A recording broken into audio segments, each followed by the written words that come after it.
All right, welcome everyone. I am here tonight with David Sittinger and Chris Reinhardt. They have been friends of the Cradle community now for multiple years. I've actually known both of them, well, not in person, but have interacted with both of them for, I'll say, a couple of years now, especially even before. Fiend artisan became a thing, and back when this was kind of the reclaimer branch of the elf under the elf umbrella, right? So big welcome to David and Chris. Why don't you say hi? I guess to anybody viewing live right now.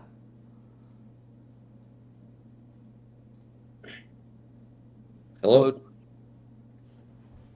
All right, just audio. Anybody listening, if you can make sure you can hear us, David and Chris. Chris, you still there? Yes. Okay, perfect. I am sharing my screen. I know it's a little bit mumbled, a little bit jumbled, but here's the link. Also on Patreon, everything's publicly available for their responses to my questionnaire. So here we go. So I'll post it in the Twitch channel, and basically we're gonna go through their experiences at the most recent Eternal Weekend in North America. I know I mentioned in my previous stream, which is like a little more than 2 weeks ago now, especially with the holidays around. But happy holidays to everyone. I know it's kind of we're just past Christmas and right before New Year's now, but I know DSitt is familiar with Cass from the uh, DMV area and actually knows TK who won the North American Eternal Weekend, so that's kind of a nice connection. But I'll start. Oh, sorry. Go ahead. Oh, I think I, that's I just like a car honking its horn or something. Oh, I was just gonna say I'm gonna now allow you both of you to do a quick intro regarding yourselves, starting with David and then into Chris, before we like dive into some your experiences at Pittsburgh. Sure. My name is David Sittinger. I go by DSitt online and basically in all of the magic circles around, both online and real life. Been playing Reclaimer Elves since basically the beginning. And was playing Combo Elves before that, since about late 2015. And you can find me on the Legacy Pit streams.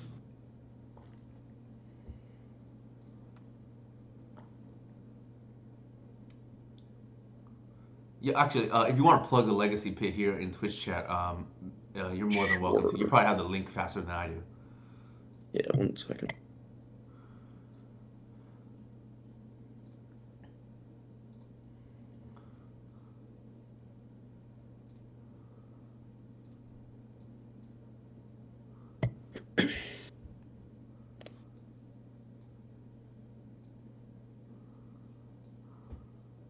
And we stream just about every Thursday and Saturday. Um, Saturdays around 4 p.m. Eastern and Thursdays around 6 Eastern.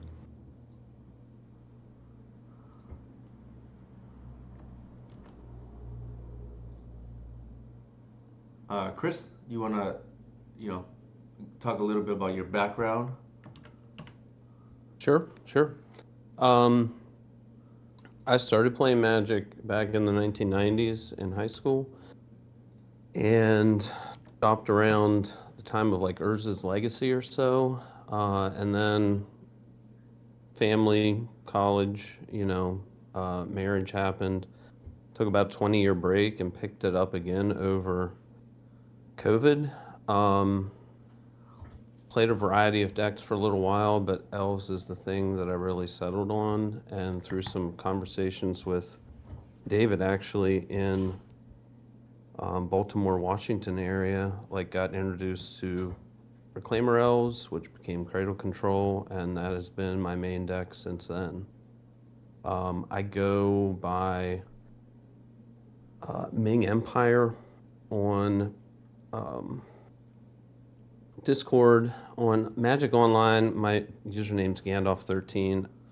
I just chose that in the beginning because I had no idea what I was doing. So my things don't line up. I want to eventually fix that, but I just haven't gotten around to doing it. No worries. I think you mentioned before too. Are you a history teacher, or did I just mistake it? Misremember that?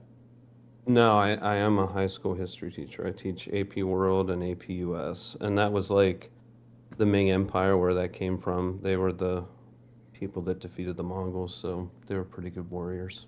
Yeah, yeah. That's the only reason why I bring that up. I figured, for some backdrop from the audience that's part of the explanation for your Ming Empire, which I know my wife definitely when I brought this up was inquired about you just because it's kind of a more unique username. So that's pretty cool.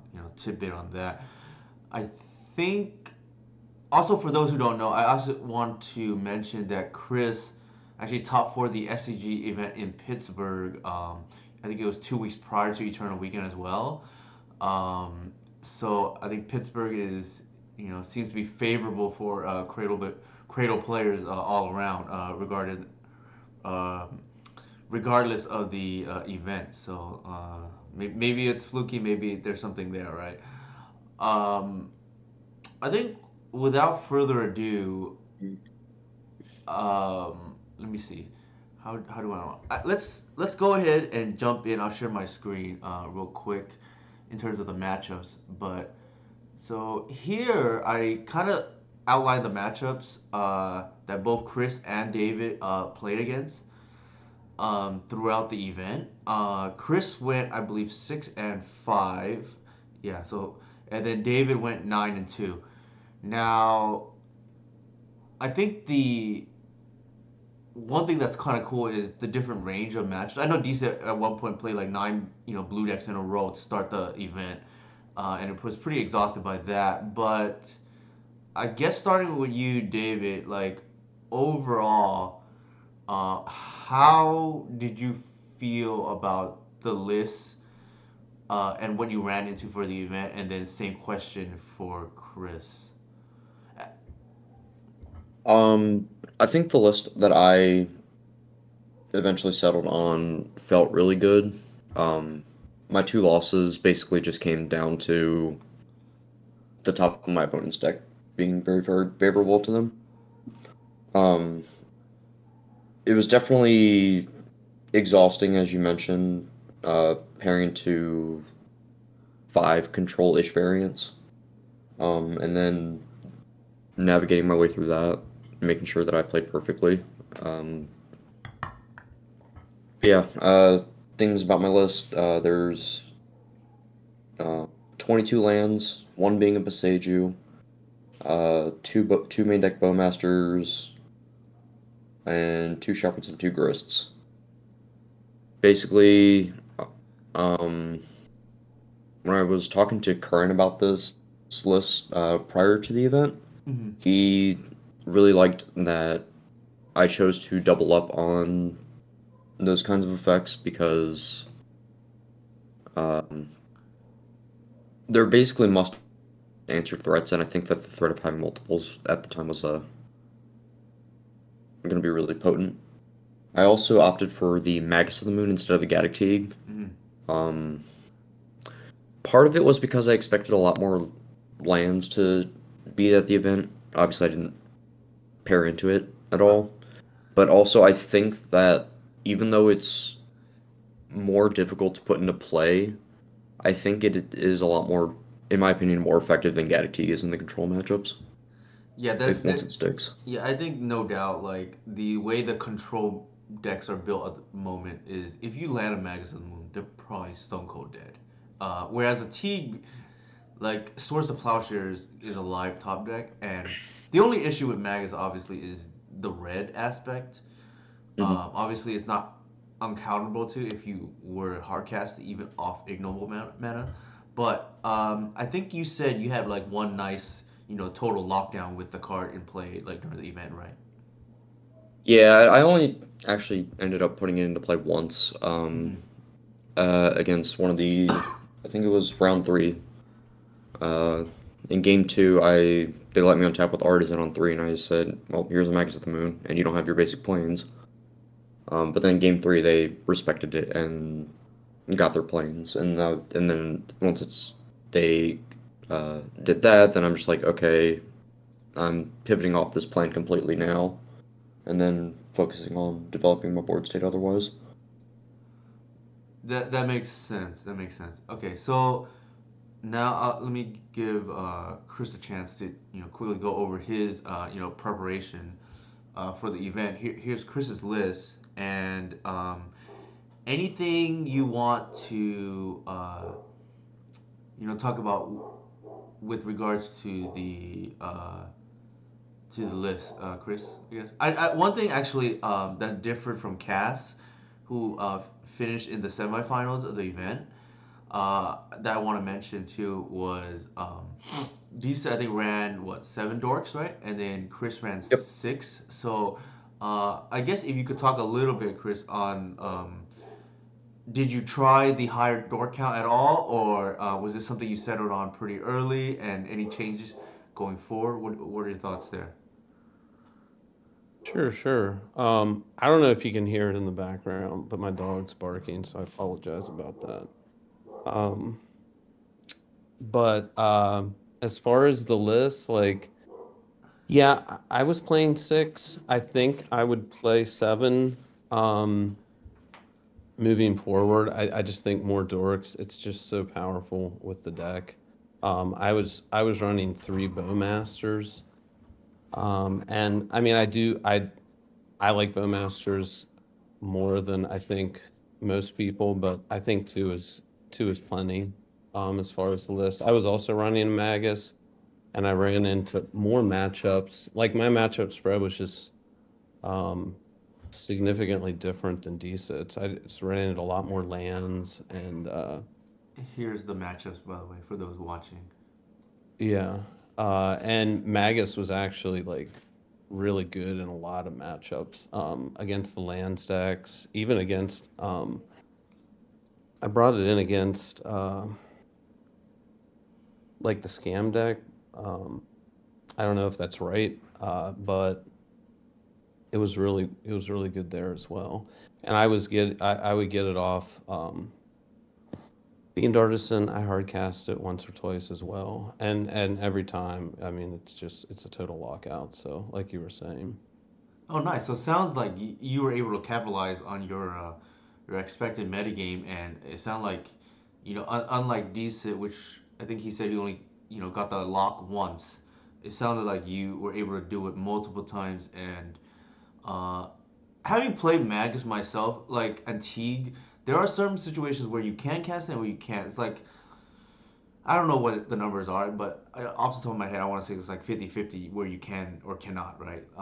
So it sounded like it wasn't really a liability for you, and it was, for the most part, pretty beneficial. Yeah, I mean, I had talked with Curran about it when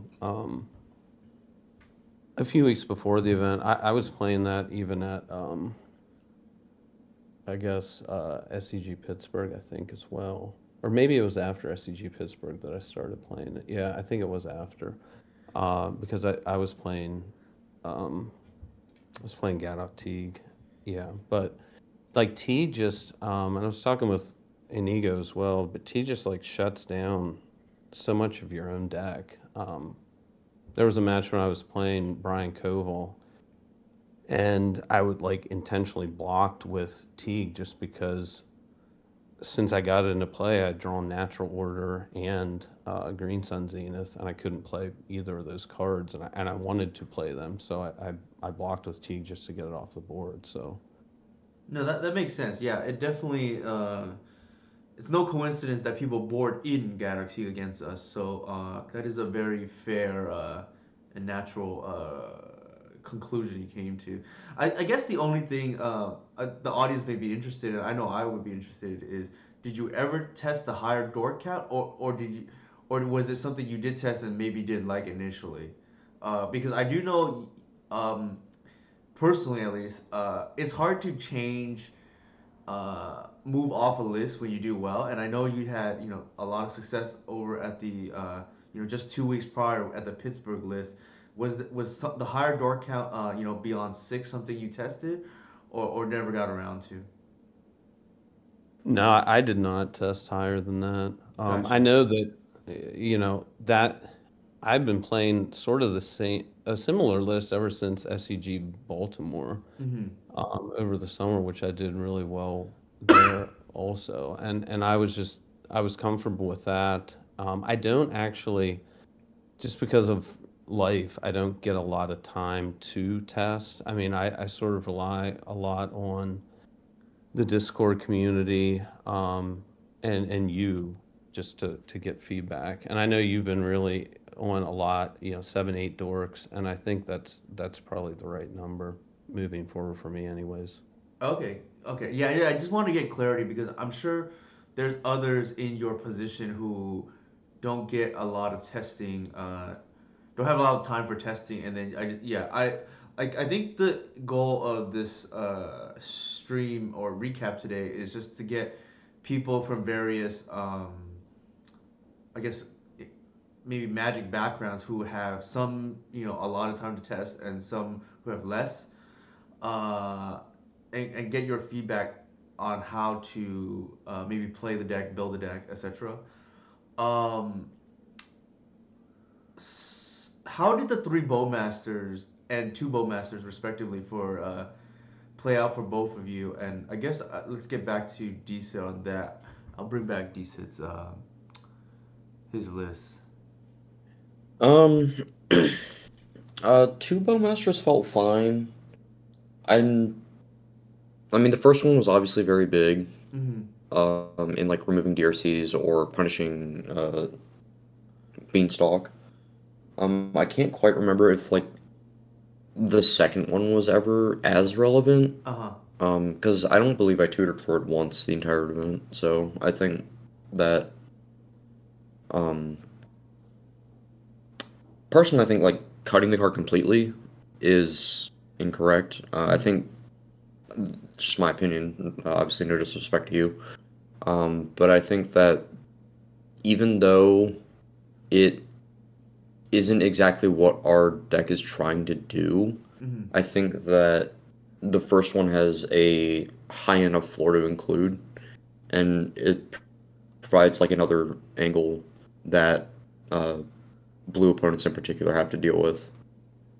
Yeah, I think, for the, I guess, full disclosure for the audience, I haven't played much, like, after I finalized the list for Eternal Weekend, which was mostly what Cassandra played. She played 74 of the 75, and in that list I only played one Bowmaster, and then since then I haven't played much. But the newest development is I've been on zero, for the audience who are curious. But, um, did the black mana, was that ever an issue for you during the event? And then, once you answered that, I'd be curious, of Chris's response too, because Chris is on threes, and I think Chris still has.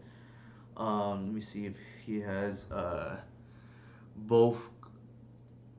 So it looks like, where's Chris?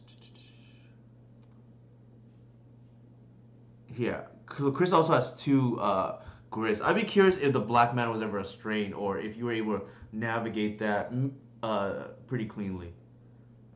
Um, it was pretty clean. The four nobles did help a lot though. Mm-hmm. I think like one of the double matchups I played up where they wasted both my bayous and Mm-hmm. just kind of cut my snuff outs out. Mm-hmm. But I didn't draw any more than I needed to. Um, but I think like just being able to cast the first one off ignoble or just use or save a fetch to then use that bayou immediately to cast it Mm-hmm. was plenty enough. So I didn't really feel any mana constraints there. Okay, that's good to hear. Like, I've been able to navigate it, like, somewhat okay personally as well. It's just like without it, it's even easier. You don't even need to think, which over the course of a tournament could matter. But, what about your thoughts, Chris? Yeah, I mean, as far as the mana, like the mana was never a problem. I'm on 3 bayous. Uh-huh. It's just I'm more comfortable with 3 versus 2, and I think that helps. Just sort of going down one fetch, I guess. I just with 3 bowmasters, 2 Gris, the 4 snuff outs. I guess just want to have access to black mana and not need to worry about it. Hmm. And like in a I don't know, like I've played at a lot of live tournaments before this, but like that first day of Eternal Weekend with like 9 matches, and the 9 matches, just because there's so many people in the room, the rounds all are like 20, 25 minutes, over time before all the matches get tied up. It's just a really long day. So, yeah, I just don't want to have to worry about the black mana, I guess is what I'm saying with that. No, that's totally fair. And I've actually mentioned to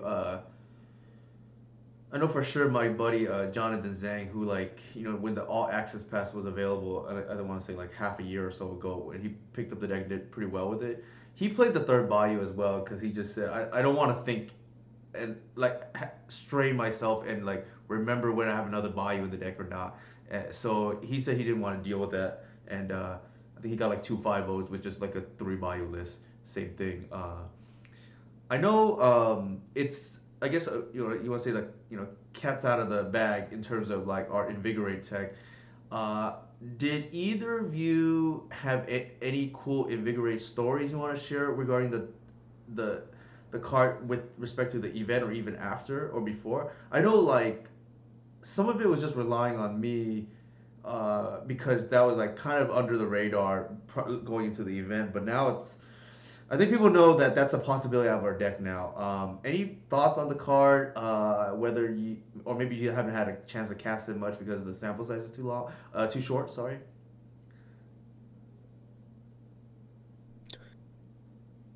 Um, so I like cast it once or twice during the entirety of the event, so I didn't really get much of a sample size. Uh huh. Um, it like basically allowed my endurance to trade profitably with the questing druid, even though I was already ahead on the overall board state, or it just like um, it saved a fiend artisan from like a lightning bolt or something Oh, once. that's like the ideal scenario, right? Or the most common scenario where like if they Yeah, try to bolt or y- bowmaster your fiend, you probably untap and win, right?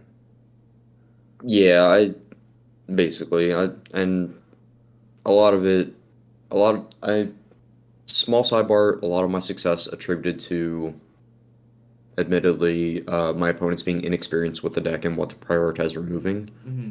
Like and I obviously capitalized on that. Like they would bolt my shepherd when I had an or my reclaimer when I had a fiend artisan that was summoning sick, and they just got let me untap with it, and Oh wow. I ran over them that way. Was Um, was that kind of early in the event or later in the event? I'd be curious. Even. once was early, and once was later. Gotcha. What about yourself, Chris? Did you have any? What was your prep like? Because I know you didn't play the Invigorate. Obviously, it was kind of still under the radar at the SCG event, but I know you registered 2 in the sideboard. I'm assuming that's more of just a leap of faith. And did you have any particular instance where it stood out? Uh, my matchups weren't really like I didn't really bring in the card that much, Okay, gotcha. based on my matchup spread.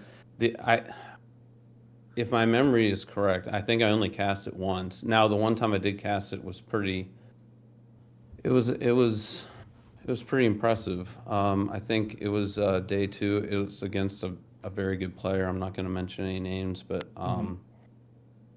like I went turn 1 Shepherd, and they tried to remove the Shepherd. I cast the Invigorate. Mm-hmm. They tried to daze the Invigorate. Obviously, that didn't work because the Shepherd's there. I mean, like, that is just that interaction. I don't think is like very very obvious. I think people just like, sort of automatically want to do that and not Mhm. even think it invigorates like a green spell. So I don't think that's going to happen long term once, people are more familiar with that idea.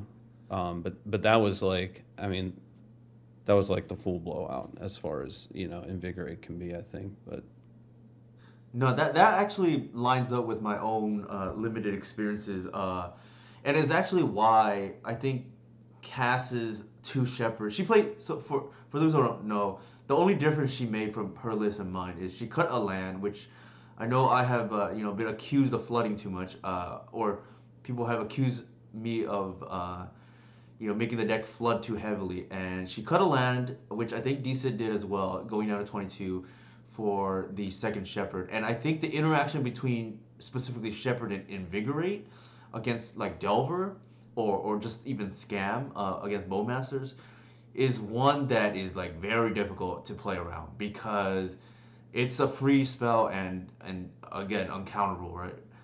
Um, so that's kind yeah, of nice that you had the full blowout there.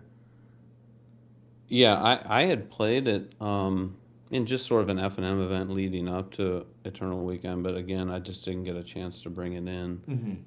And when you can like protect your shepherd like that, I mean, then the rest of the game or most of the rest of the game, like I was just casting spells on all the counter spells in their hand are just dead. So, it's if you can like whatever you can keep around with that, a lot of times it's like it would seem to be very beneficial. I mean, DSitt's talking about protecting a fiend artisan. It's sort of the same type of situation. Hmm. Yeah, I think. Yeah, I think if I let me look. Sorry, I'm fumbling around with this. It looks like both of you registered to shoot two shepherds, and then going forward, is that the number that you're both happy with? I know, like recently, I've been playing two shepherds again after I cut, the bowmasters, but I've been fairly happy because you get a lot of free wins because two is kind of a hard number for opponents to play around. Are you going to respect it? Or are you not? Is that like the number that you both are happy with going forward? Um, I never dropped down to one. I always stuck to two, mostly because my local meta has a lot of stumpy decks Mm-hmm. where, Makes sense. it's just good against Chalice of the Void. Uh, So I was always on two, and I've been very happy with that number. mm-hmm. What about yourself, Yeah. Chris?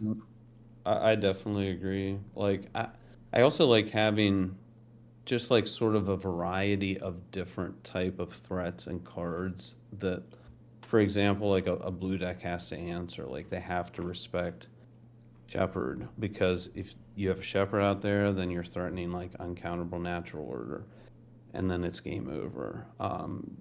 They have to respect Bowmasters. They have to respect Fiend Artisan. They Mm-hmm. want to bolt your like Reclaimer. Or they want before it gets big, or they want to bolt your Mana Dork. I mean, there's just it's like you're attacking them on a variety of axes.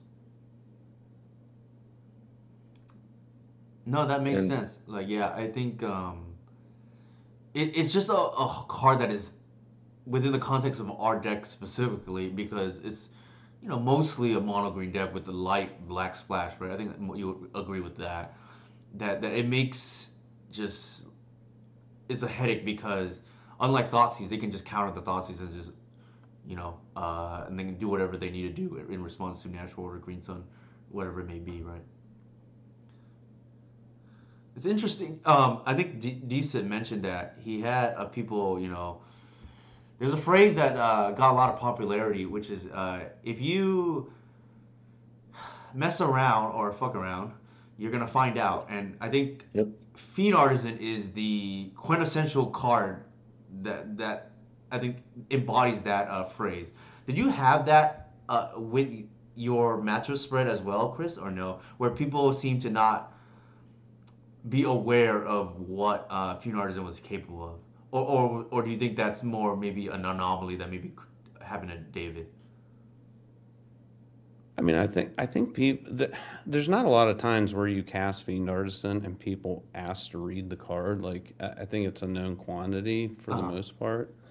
But even despite that, like, I mean, people only have so much removal. So, I mean, there's times where, I mean, for whatever reason, at Eternal Weekend, I played against a lot of like high profile players like Bob Wong and Michael Mapson and Roland Chang, and like Bob Wong even like mentioned that exact line when he let me untap with the Fiend Artisan. I just don't think he had any removal left, and I dropped a Magus, and it was game over. And he said that exact thing, that he had, that was a phrase that you had said, and that it was definitely accurate in that game. Oh wow, that's funny. I did not know that. Thanks for sharing. By the way, it's funny too because I had like very limited interaction with Bob. I think like right before the event. I think I like very casually DM'd him if he wanted to pick up the deck for the event. Obviously, he played another deck because he mentioned that he feels more comfortable playing a deck where he owns all the cards. And he doesn't own Guy's Cradle, unfortunately. That's one of the few cards he doesn't own. And we just had a quick back and forth, and so that's cool that you mentioned that he had played against Bob, and that he said, yeah.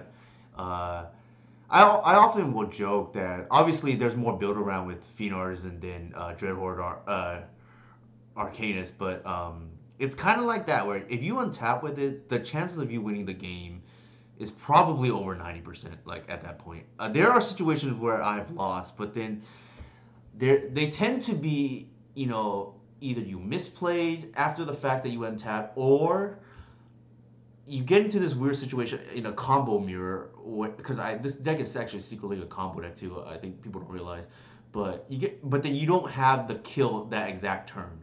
So that is the scenario where I've come with the most, where maybe you don't win immediately. But I think without further ado, let's talk about some of the losses then.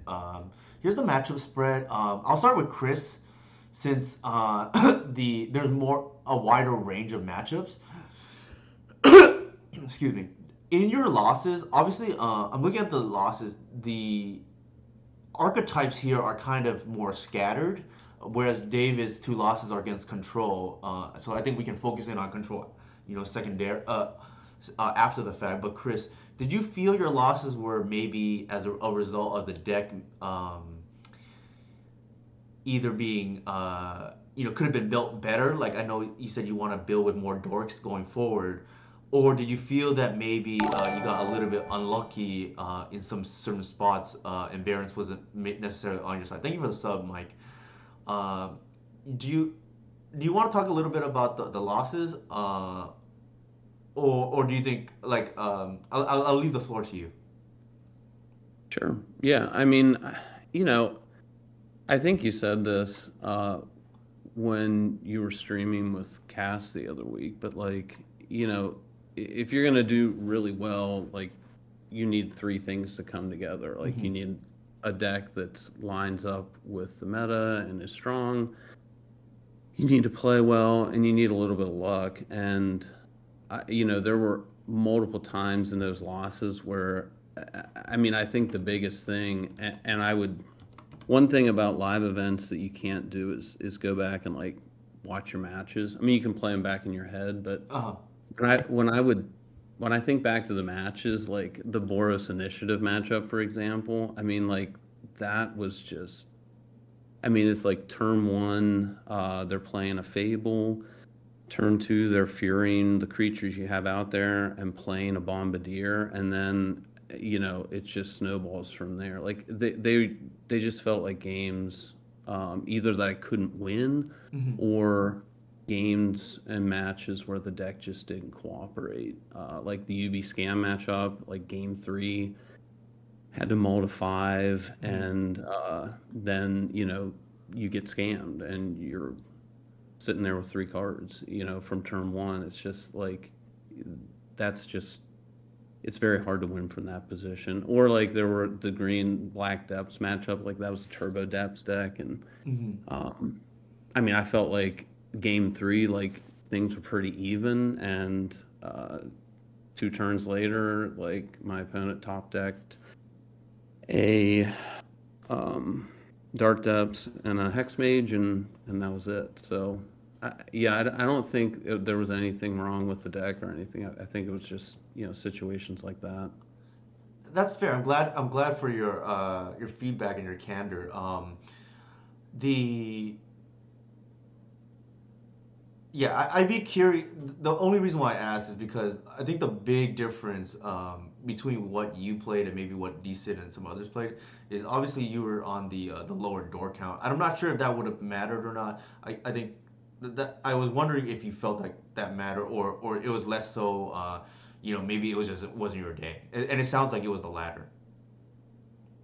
Yeah, I mean, one of the things, and I meant to say this when we were talking about the Bowmasters earlier, but like, um, one of the most powerful starts, and I think Simon was mentioning this when he was talking about the deck, is just you go turn 1 Dork and you go turn 2 Bowmasters into Cradle. Like, it's just such like if you start like that, I think you're winning most matchups, and I guess that's one of the reasons I was on the 3 um, Bowmasters, in addition to many other things. But I just think 2 Bowmasters and 7 Dorks, 7 or 8 Dorks is a better. It's just more consistent.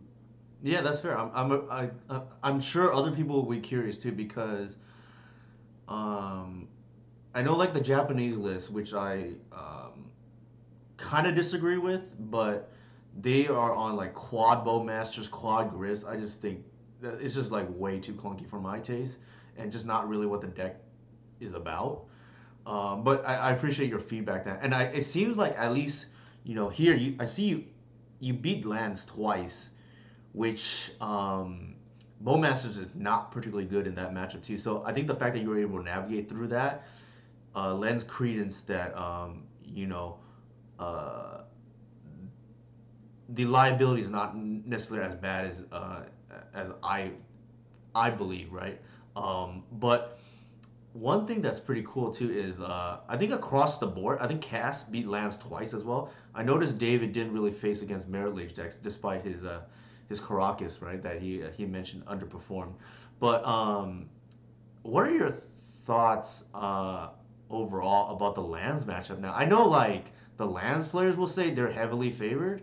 I mean, between the people that I've watched, and I tend to just throw out my own data because people will always say, "Oh, well, you're the player who most understands the matchup because you built the deck or whatever, right?" But I think across the board, I talked to Inigo, I talked to other people, they feel like the Lance matchup is like not that bad anymore. What are your thoughts, both of you?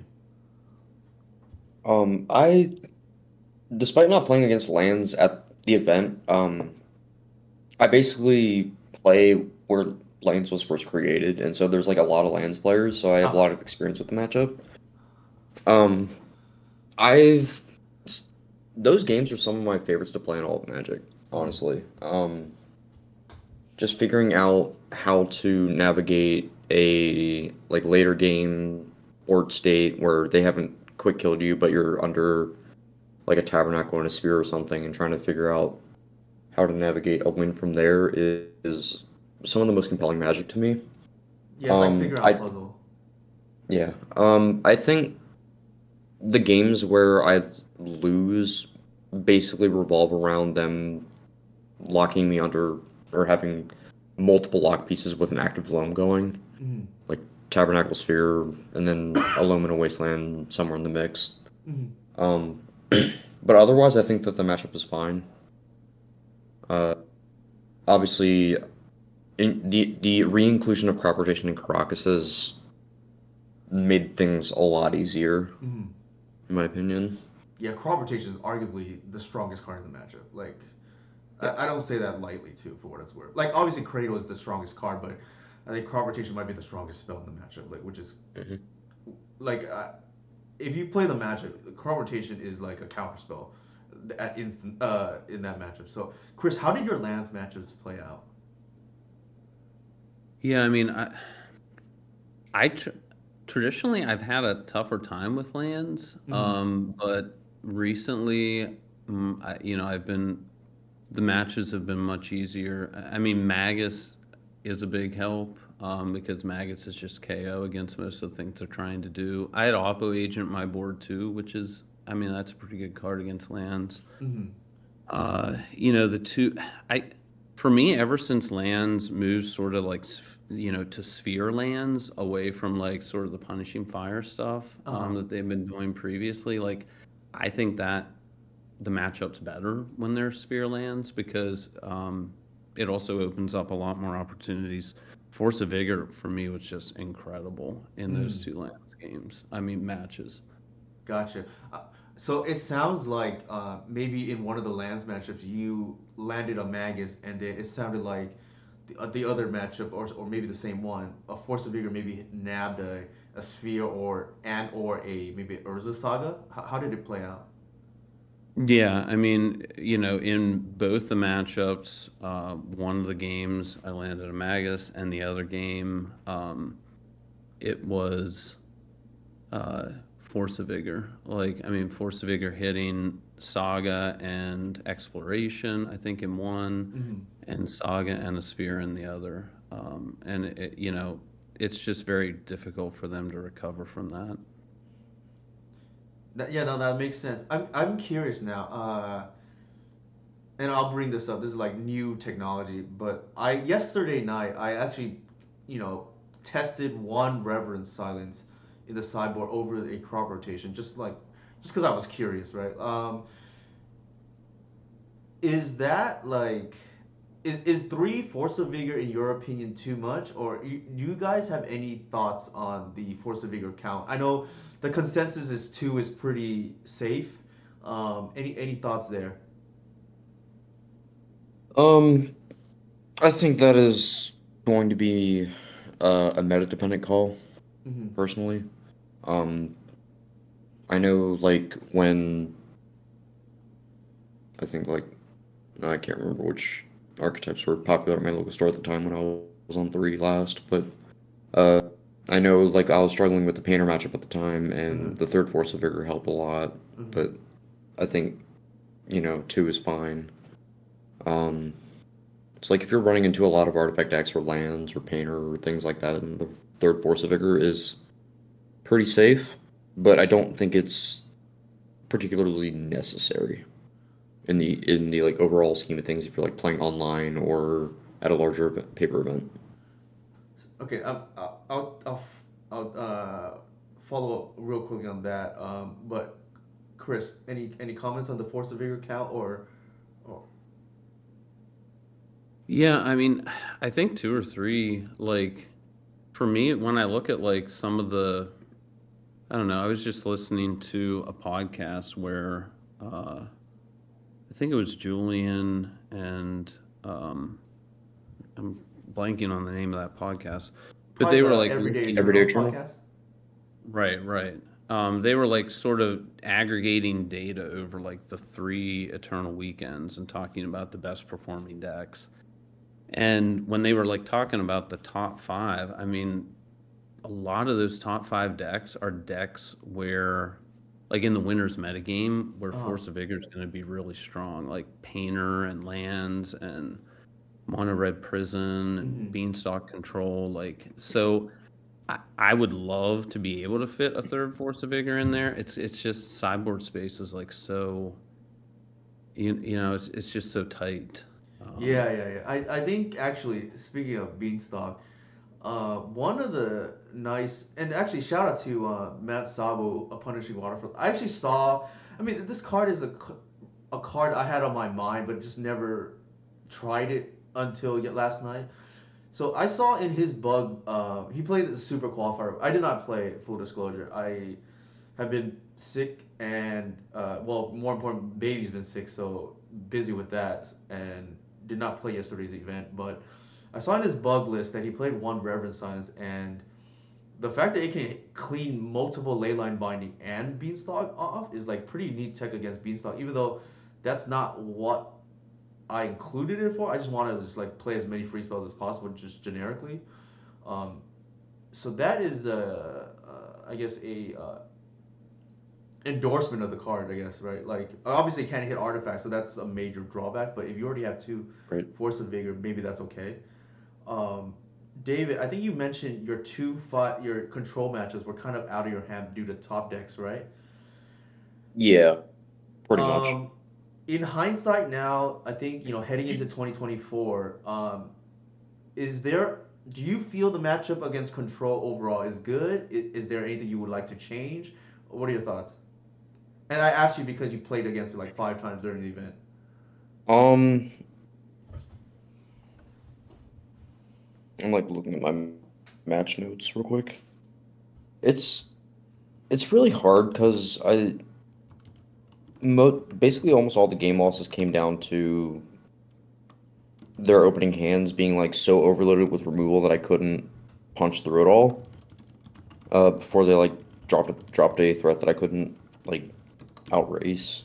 Um, I think also a lot of it has to do with the control pilot's experience in the matchup. Mm-hmm. Surprisingly, like I've noted before that I was struggling with the matchup at least locally, but that's I think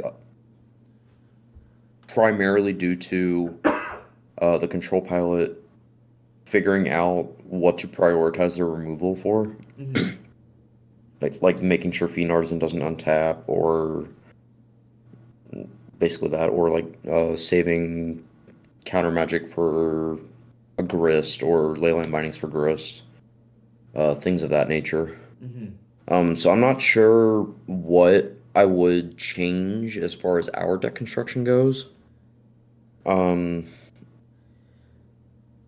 Yeah, I think yeah, I just mentioned that the interesting card that caught my attention, not necessarily for this matchup. I think Reverend Signs is as a free undo, so to speak, of Leyline Binding in particular, uh, because to me, like it's like deck building. I've kind of like hit a eureka moment. Pun not intended, since Mike's here, but to me, the deck is partially about just generating as many dark rituals as possible. Like I'm just like if you look at the sideboard, it's just like how much can we cheat on mana and like how many free spells can we play? And I think being able to answer a leyline binding for free, maybe even multiple, is maybe a card that we want to include going forward. Obviously, I mentioned that like in my Patreon channel, which both of you are in, but I guess for anybody who's curious, that is potentially on the horizon, right? Like if you want to chime in on your thoughts on that, maybe you haven't thought about it much, but that is something that could be explored, I guess. sure. So at least how I play Force of Vigor in that matchup, I almost always reserve it for a leyline binding. Mm-hmm. Just to make sure I hit that. If I hit a beanstalk alongside with it, great. But I don't like go for the one or two beanstalks by themselves usually. Mm-hmm. Um, a lot of the times it just never come like I just never see it. So I don't know if adding one more of that like type of effect is going to bump the percentage of seeing that kind of effect enough to be worth it, but it's definitely something to consider. Mm-hmm. Yeah, it's like I said. It's for me personally. I found that card interesting because it's not really for that matchup, but the what I really want to show her personally is because my impression is if you ask the Cradle community, right? Alliteration not unintended, but what matchup they want to show up the most? I think the most common answer would be the control match. I think they feel like they run over Delver and Tempo. I think those matchups are not Hmm. good for the Tempo matchups. I'll put it that way. Like I have people who pick up the deck and they just like run over the Tempo opponents. And I think the combo matchups are pretty straightforward. You know what you need to do for the most part. If you're unfamiliar, and I joke with Mike actually, who's in Twitch chat here, that a lot of players I feel like don't know how to tackle like the Doomsday matchup. Like I've had Doomsday players say that that the matchup is a buy, and then they end up losing to me, which is like kind of funny to think about, right? Like, and more than once. Um, I think with control, it's like a little bit different because I think a lot of people treat our deck like a Maverick deck, and that's not really how I think the deck is supposed to be played. It's more like a Cloud Post deck, in my opinion, where you're really a combo deck that's just trying to ramp into a win condition. But what Reverend Science to me is kind of interesting is it's a free answer to Fable, which is a card that is very difficult to deal with once it's resolved, and we don't have permission. So uh, ideally, you can deal with the you can freely deal with the Fable part, which is going to become a Kikijiki later on, and then maybe you can live with the the Ragavan type effect of the Goblin token otherwise. But I think if anybody in chat or you here want to talk about how to improve the stomping matchup, because there's a lot of variance I think in those matchups. I think Kris mentioned that he just got ran over by initiative, and I've definitely been there where they just have certain starts that if your hand does not line up and you don't have the snuff out, you just get ran over. And any thoughts there from either of you two, I guess, with respect to either the Reverend Silence tech that potentially we can board in against the initiative decks, or against you know either additional removal or something else in addition to Snuff Out against the Stompy decks, which obviously Snuff Out is the best card in the matchup, but maybe we can add to that.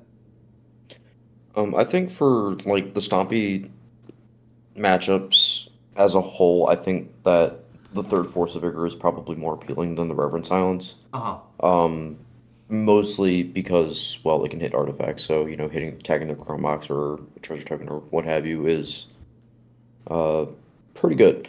And most of the time they're only dropping like one Fable or yeah, basically one Fable, and you can kind of if you don't have the snuff out right then and there, then you can kind of wait out and have a Grist tag the reflection or something like that. Mm-hmm. Um, I think that for mono red, it's probably a little more appealing, um, mostly because of the blood moon effects. But I think uh, that it's not really going to hit more than a Force of Vigor otherwise would, and Force of Vigor has a lot more utility, in my opinion. Okay, gotcha. What about you, Kris? Any thoughts on any of the things we just discussed? Yeah, I think I would agree with David about the Force of Vigor. Like if I was gonna do Force of Vigor versus Reverent Silence, I think I'd pick Force of Vigor.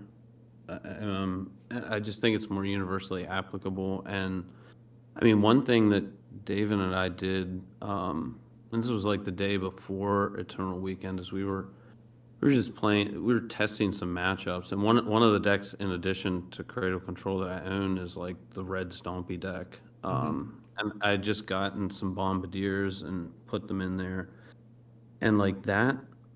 I mean, when you play some matches with that deck, like the mana in that deck can be like very inconsistent. Like it's taking a lot of mulligans, and if you're able to with Force of Vigor, for example, like hit their Chrome Mox and hit a Fable, I just think it's very tough for them to recover that from that, especially if they've taken a mulligan or two. So actually, since we're on the topic, I actually thought in theory it would be the opposite because if you force a vigor their Fable, and you're talking about their mana, like isn't the Goblin token more the issue? Like if you're trying to attack their mana, right? Like to me, it's like okay, do you want to fight on the card advantage axis or do you want to fight on the mana axis? And my experience, at least playing against these Stompy decks, because especially when they're on the play, it's kind of hard to attack their mana. But maybe your experiences have been different. I think it's just. So, oh, Oh, go ahead. sorry. Go ahead. No, you go. For me, it's turned out in the limited matches that I've played to just be like a card advantage, thing. Like they're going down on cards when they play, Chrome Mox or whatever, and they're. I think in a lot of ways the Fable is like making up for that card disadvantage. And if you're taking it out before it even gets that, And a lot of times, like you're gonna have a board that prevents that goblin token from getting a lot of value in the long term. I don't know. Like that's been my experience. Okay, what about you, David? Um,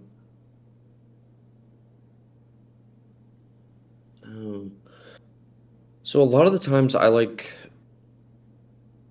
to kind of offset the Goblin Shaman getting a little out of control, as I pretty much prioritize getting Oof into play as like if I can't like slam it, attracts it down turn three or whatever, I like prioritize getting an Oof into play to shut Right. off So this is assuming we don't have treasures snuff getting out out of too, of control.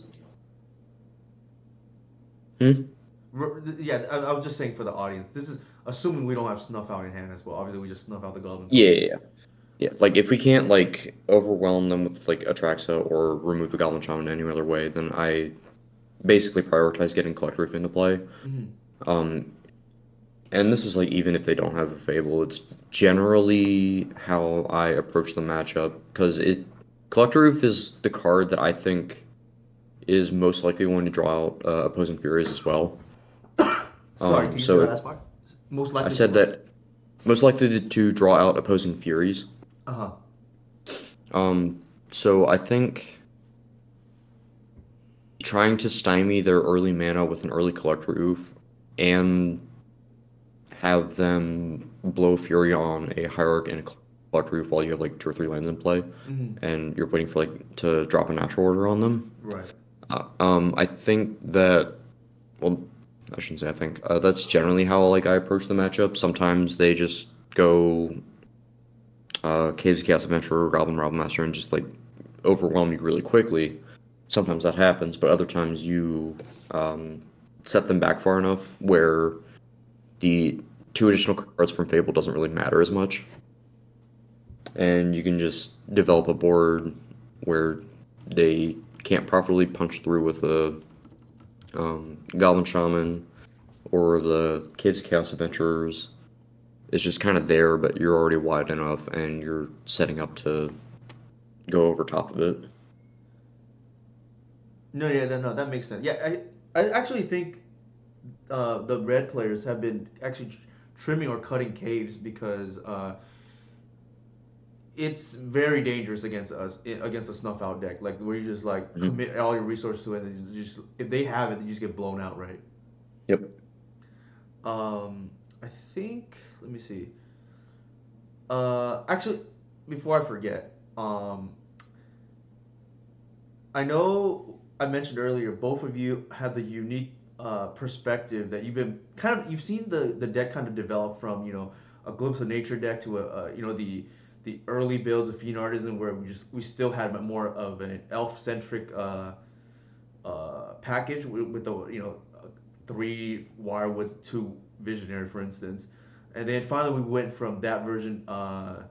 We were forced to adapt because once initiative matchup was very difficult for us. In hindsight, actually, I think the deck could have maybe competed with initiative if I had made some of the adjustments early on. The big one being maybe figuring out invigorate earlier. But is there anything, and feel free whoever answers first, but was there anything that made learning this deck easier or harder, and what would you recommend for somebody trying to pick up the deck? Because I've seen people with mixed results. So I've seen somebody like a Cass who, you know, essentially this was like her second event with the deck, and she like top four Eternal Weekend. Granted, she has played other formats, and she mentioned that helped her understand how to sideboard properly with this deck. I think she mentioned that this deck is really uh, Swiss Army knife of multiple linear game plans. So that's a great way of putting it because depending on the matchup, I think we like vastly contort our deck to like essentially morph into a different type of deck, right? Trying to be the weakness of the deck we're playing against. For instance, control players tend to struggle against combo. We want to be as much of a combo deck as possible. Delver struggles with mid-range decks that go over the top of them. So we like contort ourselves post board to be a mid-range deck, and etc. etc. Was there anything that helped or expedited the the learning curve for either of you?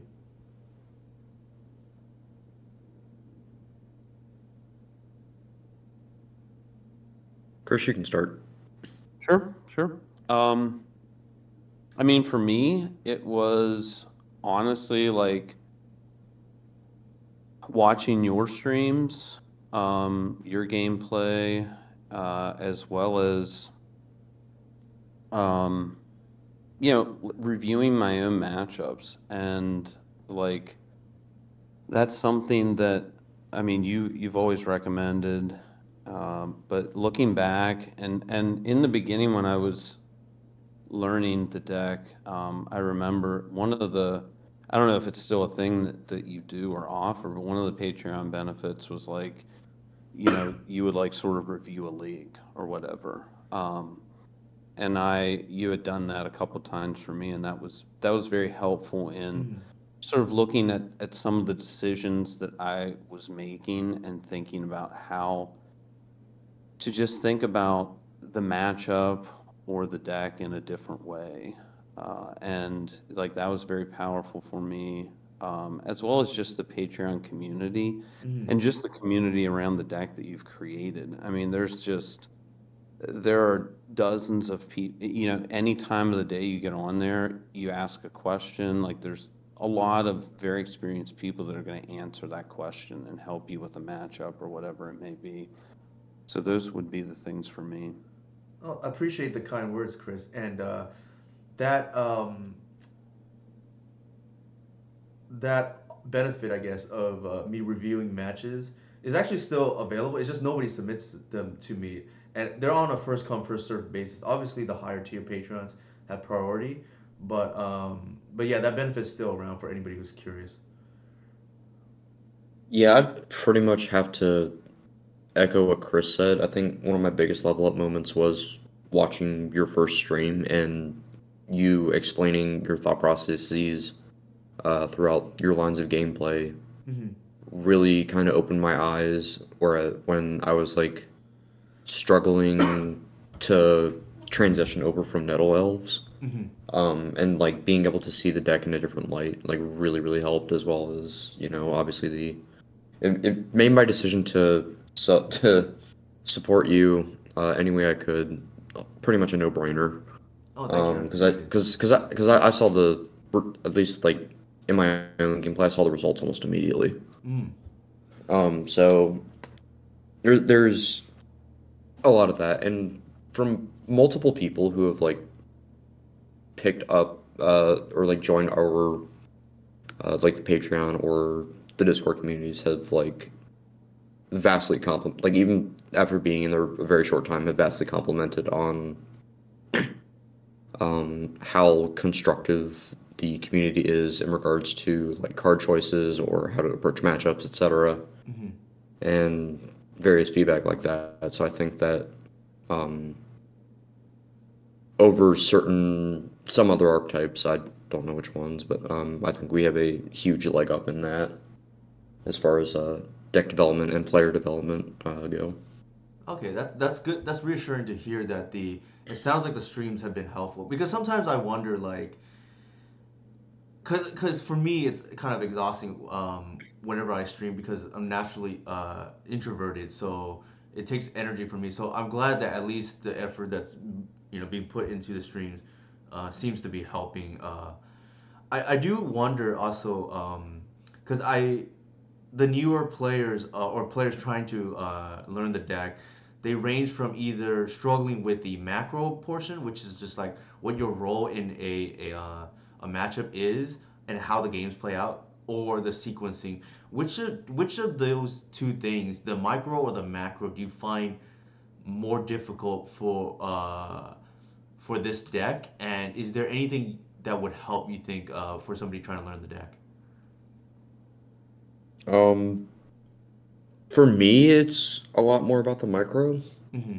Um, Generally, I think that my macro is relatively strong, at least as far as the level one goes. Mm-hmm. Um, but I think like for certain matchups where things get grindy, board states get really complicated. I Uh-huh. think, and you're presented with a giant web of lines that you could take. Trying to find the most optimal one Mm-hmm. can be difficult Mm-hmm. if you don't have, um, I guess, as much experience or success with whatever lines that you take that are the best ones to take. So that's, at least personally, that's where I struggle. Mm-hmm. And unfortunately, being primarily a paper player, um, the ability to review the matchups isn't as available. Easily, right. Um, so that's kind of a like small handicap there. Um, Generally, like if I make nowadays almost like unless like if the mistake costs me a game right away, I'll almost immediately recognize it and then try to adjust for the future. Mm-hmm. That's But good. if it's like something like I down tick a Gris instead of up tick and it costs me the game like 6 turns later, I'm almost never gonna notice that or remember that, especially if like it's a game that involves a lot of thought. So like I mean generally after in a large event, I basically almost immediately right after the match in between rounds, Mm-hmm. I'll jot my notes down about what how the game's played out, Mm-hmm. because once that next round starts, that's where my all my mental energy is focused, and I just do not almost don't do not remember No, that's a what good happened habit. the previous round.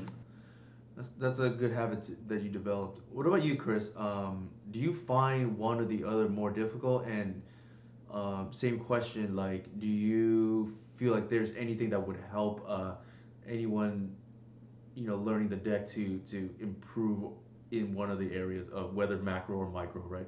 Macro being your role in a matchup, like what a game loss or win looks like, and then micro being obviously the turn to turn sequencing. Well,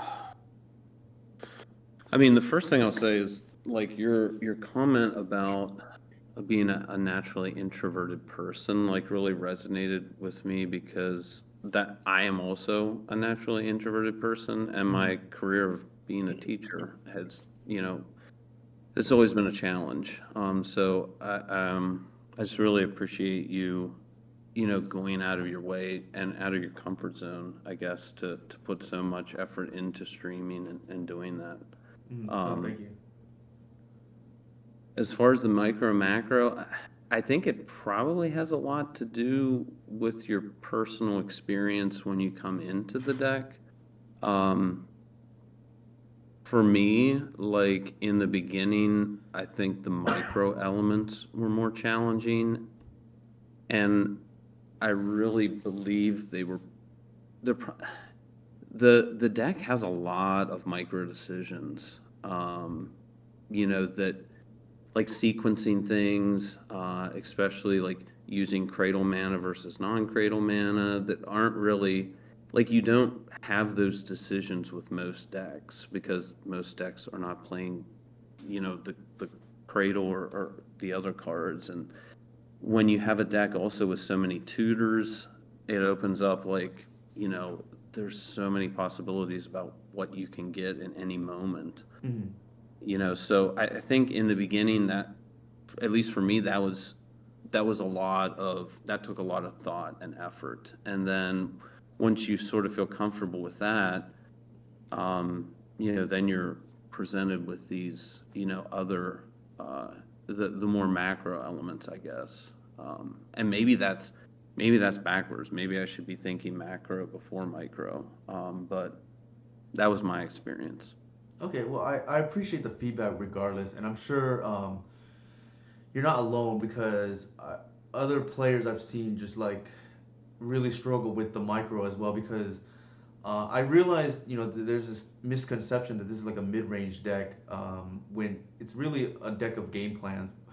Um, the I have noticed like there have been people who are saying that their turn to turn decisions are very difficult because they're just because of all the tutoring specifically that's involved, it's probably easier to pilot micro-wise than like the Reclaimer Glimpse version, just because Fiend Artisan tends to be more straightforward of a card. But the other stuff related, like the sequencing of playing around days and trying to get bait out removal, things like that, is probably a little bit more difficult. Um, I just actually had an idea recently that, and I mentioned this to Inigo.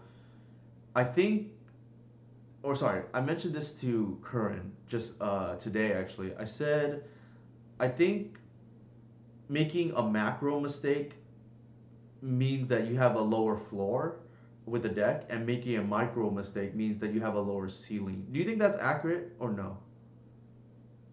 I I think it is.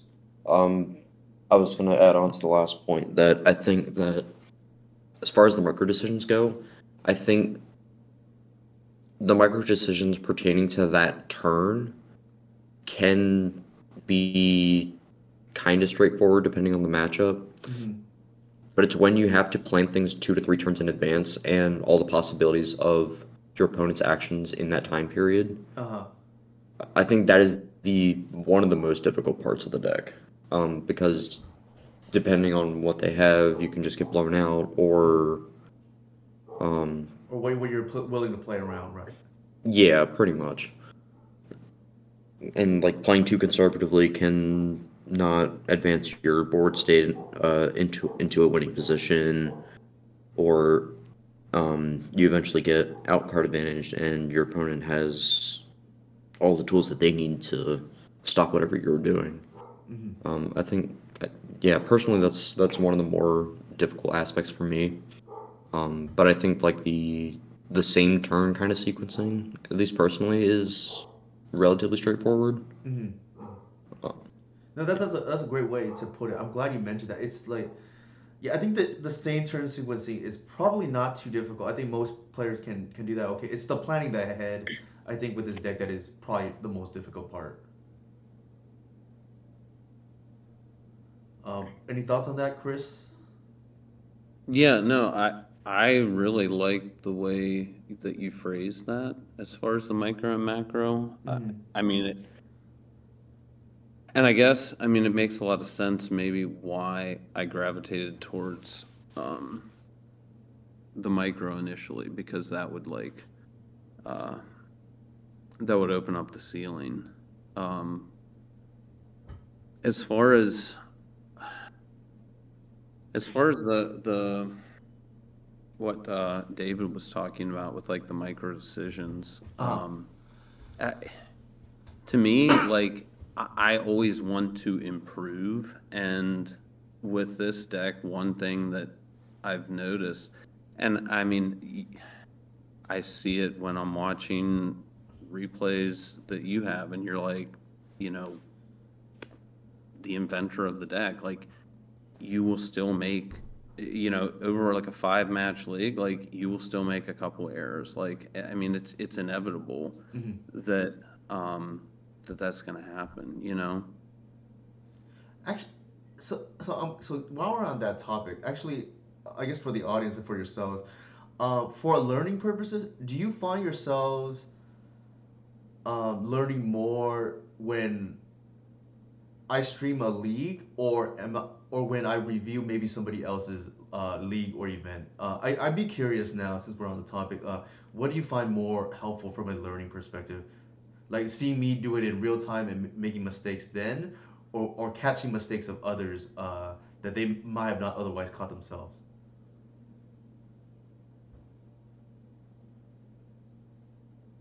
For Um, I oh, I go think ahead.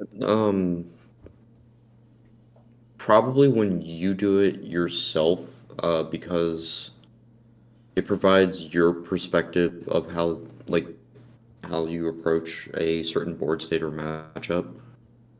Um, like I said before, generally if I make a mistake, if it's like that backbreaking, then I'll notice it right away. But Mm-hmm. I think that as far as reviewing others' uh, matches, I think it's less helpful for me because if my not that's not to say that whoever it is a bad player, but if my decisions um, line up differently than theirs, and uh, whatever you comment on lines up with what I'm thinking, and it's the correct line, then that's a bit of validation, but it's less helpful than you do it and me trying to, like, you're taking on a turn and me also trying to figure out how the puzzle should be solved, and then you see it a different way. Um, and then I can understand your reasoning and your perspective for that versus mine, and see and like compare and contrast the two. Gotcha. Uh, It yeah. sounds like you personally at least value the thought process that goes into maybe a going through an entire turn or entire game. Right. Like I said, your first stream that I watched, it felt like I was in a college lecture, and I was like actively enjoying it. So, and I've made that comment multiple times by now. So for me, that's at least what is most helpful for my own personal growth. Okay, I know, Chris. You mentioned that you learned a lot when I did the review of your, your league. Do you think that is for you at least more helpful, or watching my stream, going through the league myself is more helpful? What do you think? Or maybe both. Yeah, I think both. Like, I mean, I think a variety is probably the best. Mm-hmm. I really enjoy hearing your thought process as you go through things, because there are times where that thought process had not occurred to me. Mm. I also like when you're reviewing gameplay, you know, like for example, when Curran, I think in the spring was on this like, super tear, and you were sort of like every week or every other week, like Uh-huh. reviewing his like top 8 or top 4 run Uh-huh.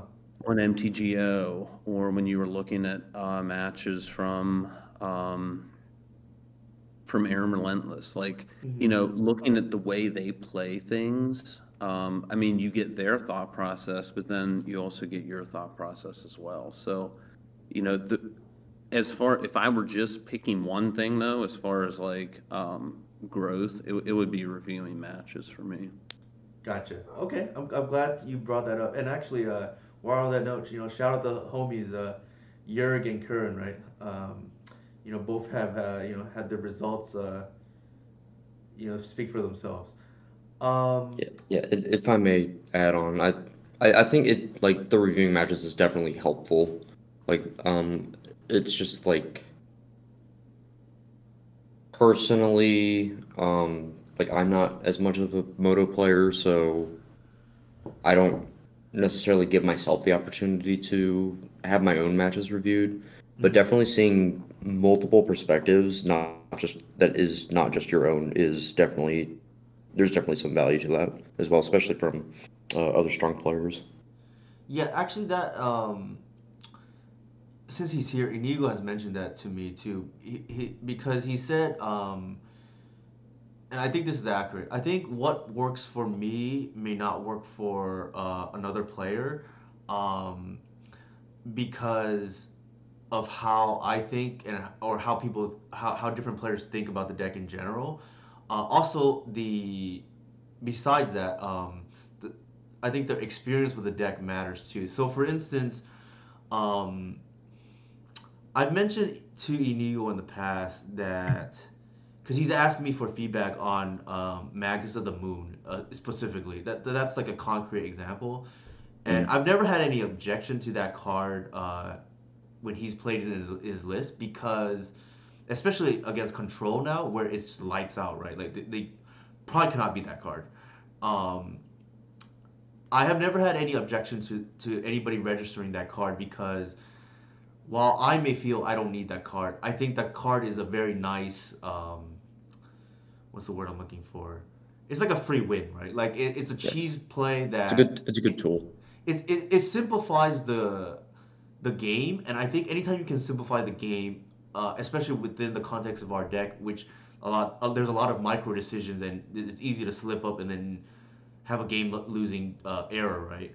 But anytime you can have a free win like that, I think that's very useful. And again, while I may not play the card, I can totally endorse the card because if cheesing a win or just like simplifying the game is probably the best way I can put it, right? Like all you need to do, I try to make the deck as simple as possible in the terms of macro because if you can just untap with Fiend Artisan, you should be able to win the game. And if you cannot do that, I think two things need to happen. I think you need to evaluate the card choices in the deck that may make it easier for you to win the game, and two, um, you may need to evaluate your decisions post Artisan untap to see if you are making more of a systemic error. Do you think that's accurate? Um, partially. I'm well, mostly actually. T Sometimes when I like untap with a artisan, if I like drop it early, there's some scenarios where I don't have A, another creature, or B, enough mana to go get what I actually want. Mm-hmm. And then that gives my opponent the window to find a way to deal with it. I think those are most often the times when I lose when I untap with it. Um, but I do agree that simplifying the deck in terms of, I know you said macro, but sometimes it ends up being micro too. It Mm-hmm. is huge EV for mental energy, especially through the course of a long event. Uh-huh. And I also want to give a quick shout out to both Inigo and Curran because I was the Magus was my last slot that I was debating on Mm-hmm. between that and Teague, and I want to shout both of them out for kind of like reaffirming my my second guessing. No, that's good. I'm glad there was a lot of communication slash collaboration on this between different pilots. Obviously, different viewpoints is never a bad thing. What about yourself, Chris? Like, do you?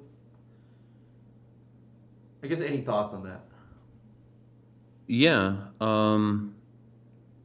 I would just say that I really, I think you've said this before as far as the sideboard, and as far as cards just in the deck in general, but especially the sideboard that you want, like the strongest cards are cards that are either free spells or haymakers. And I Mm-hmm. really like that philosophy, which Mm-hmm. is one of the reasons I like, cards like Magus of the Moon or Oppo Agent, like because Force of Vigor or Snuff Out, like, I mean, they all fit that bill. And when you untap, it makes it very easy when you untap with Artisan to go get the Haymaker and to, like turn that into a win.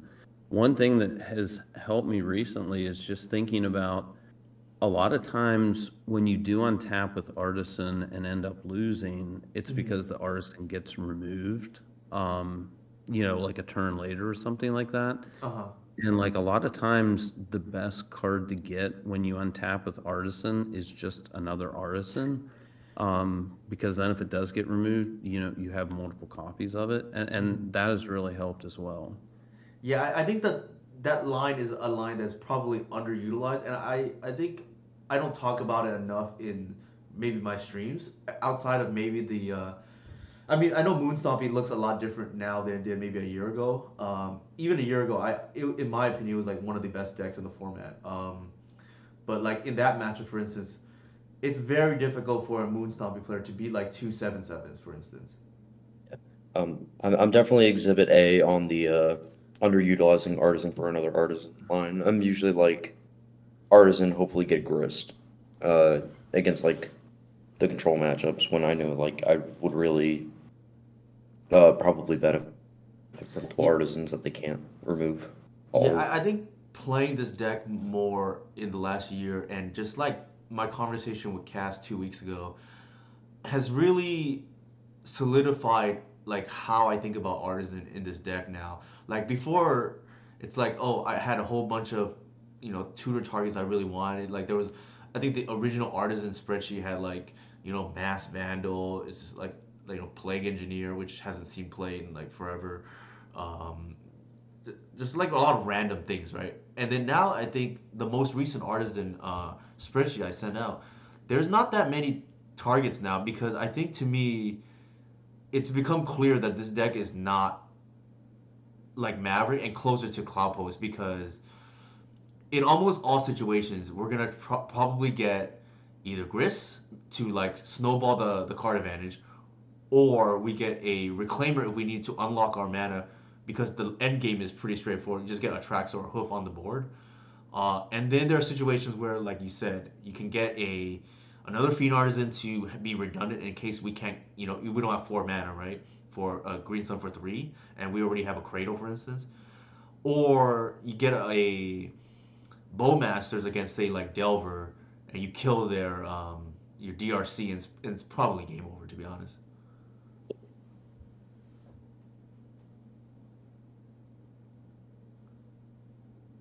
Yeah, I pretty much agree with that. Yeah, I think that's okay. So yeah, that's kind of how I view the deck now.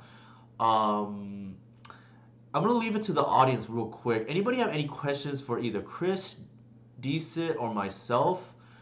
Or do you have any questions for me or each other? I know I kind of said we'll kind of do it off the cuff. Like we have our questionnaire as the baseline, and then I think I at least asked the questions that were of highest priority to me in terms of building decisions and just like feedback regarding to. I know the viewers are probably most interested in learning the deck, but any questions all around, either from Twitch chat or from either of you. Uh, I just want to say before we totally jump off the subject of the Artisan spreadsheet, Uh, uh, if you're not already subscribed to Newton's Patreon and you're interested in learning this deck, that is the best $5 you will ever spend. Yeah, it's Like both true. both in terms of like just the sideboard mapping, which is very, very helpful in taking mental stress off during matches. Um, just the Discord channel, which is really active, and like other various resources that uh, you spearhead and the community kind of backs you up on as far as getting the information out there. It's absolutely worth every penny. Thank you for the endorsement. I appreciate that, David. Question here is Dindry. Which card overperformed? I do. It's on the questionnaire, which I'll just quickly go over. Here, DSitt mentioned for him it was Gris, and then Kris mentioned the Haymakers, and then the copy of Baseju. I'll leave the floor to either of you. You want to elaborate on that answer? Sure. Mine's pretty straightforward. I faced 9 blue decks in day one, 9 out of 9, and having Grist in those matchups is really good. I got several kills by just having a Grist stick around for multiple turns, have an Insect Army, put them to 5 or 6 or whatever, and then just ulting Grist and killing them. I've had, I think, 2 of my Delver matches and 1 of the control matches, and like that's how the game threes ended up. Hmm. What about yourself, Kris? Did you want to add anything to your response here for Dindry on Twitch chat? Sure, sure. Yeah. I mean, for me, if I had to pick one thing, and it would be for, this event and SCG Pittsburgh as well a few weeks earlier, it would be Beseju. And I know you're not a huge fan of Beseju, Newton, but it's just come up so many times for me, especially with like the Beanstalk list with the leyline binding, just removing a leyline binding or a pithy needle on Artisan in one of the matchups, I think against lands. I mean, Beseju just there's so many times where it comes in useful over the course of like a long tournament for me, and I can't. I've always been.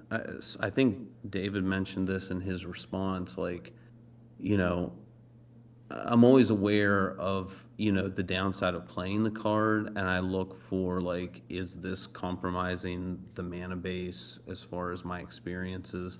I haven't had that experience, so I mean, I'm still on the card. Yeah, I like I said in my response, I had since re-adding it, I haven't had a time where it being a fetch land has negatively impacted me. And like I said in my response, like the first time it does, it's pretty much leaving. But at least as of right now, it's been very integral into some of the games where I otherwise would have lost. No, that makes sense. I actually, I guess full disclosure for everyone who doesn't know the full history, I used to be big on Beseju as well. I played three initially and then two for a long time in the Glimpse build, and even in the Fiend Artisan build. Um, for me, where everything changed and where I became ultra conservative with respect to mana base was actually during the initiative era, maybe roughly a year ago. So I found myself losing games specific to initiative because Snuff Out wasn't on turn one, and I think maybe it's PTSD, whatever you want to call it.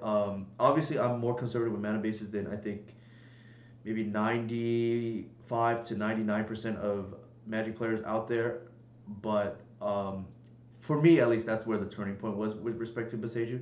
I think one personally is fine, even two if you're like a little bit more. Adventurous with your mana base, I wouldn't probably go more than that. And I think if you do play two, probably 23 lands. Inigo has a question here. I'm assuming that's directed towards me. Uh, if it's directed towards either of the guests, let me know, Inigo. Doesn't the deck has the deck gone more linear lately? And if you agree with the above, does that make us easier to hate? I think I'll answer that, I guess, in both steps. I think part one, I think each individual archetype matchup profile. Yes, I do think the game plan is very linear now in terms of the going from one archetype to the other. So, for instance, I think our game plans against each of the respective top decks, the the game plan is generally pretty linear. I think. Um, does that make us easier to hate out? I don't think so. Personally, I think the only thing that makes us potentially easier to hate out is we have a vulnerability, in my opinion, to opposition agent because our deck is just all tutors. Um, so I do think we are easily hated out if, let's just say, the blue black shells, the underground sea decks, play 2 to 3 opposition agents in the sideboard.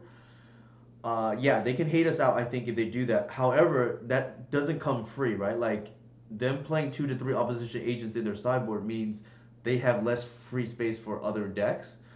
Now, if they do that for whatever reason, and let's just say we become tier zero, I mean hypothetically, right? Like, and every deck feels they need to run either 2 to 3 opposition agents or 2 to 3 Grafdigger's Cage, which then I do think we need to address that if it becomes prevalent. I don't think it's overwhelming drawback at the moment, if that makes sense. And then I'll leave it to either David or Chris if they want to chime in on that.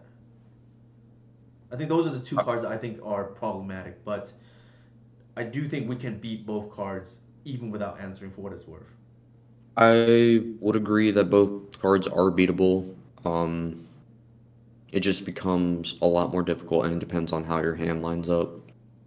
Um, I think Op Agent mostly because of one that the fact that it has a body, and two, the shells that it goes in make it harder to beat because once it's in play, if you're not like spamming the board quickly, Yeah, then they can drop something like out of abs and depths, they can still drop a Mirror Legion on you, or out of the tempo shells, they can just Murktide you out of the game, or something like that.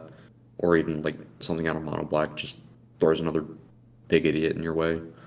Um, I think that as far as the linearity of the deck, I think that it kind of goes back to the macro game plan of what our role and what the wins look like. I think that has, in fact, gotten more linear, but it's the getting to that plan and fighting through disruption that has not, if that makes sense. Like it, I think Cass put it very well of when a matchup is about slamming a natural order early, but you're making a endurance with two noble hierarchs matter more in as far as the public board state, but you're kind of picking and choosing your spot to slam the door on them. I think that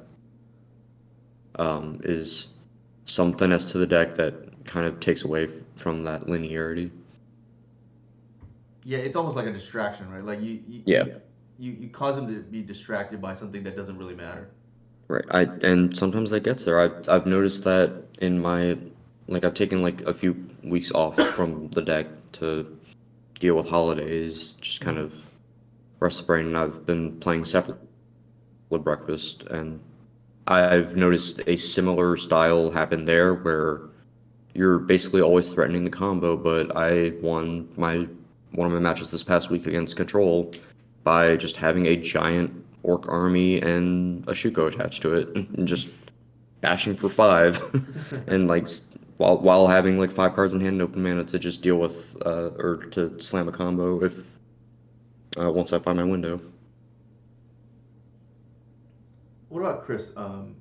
That's well spoken, by the way, David. The only thing I guess I'll tack on to what you said is, in addition, so in particular, opposition agent, the decks that it goes into of note tend to play Dark Ritual too, and I, at least personally, as of right now, don't think it's worth it to try to, contort our deck to try to beat those opening, I guess, nut hands, if you want to call it, right? Turn one Dark Ritual, opposition agent. I just think it too much has to line up for us to beat that, anyways. And unless it becomes super popular, it's not worth. Like for all intents and purposes, I just like accept my loss and move on to another game if they have that opening start. I agree. Yeah. I, I mean, the first point that Inigo was making about being more linear,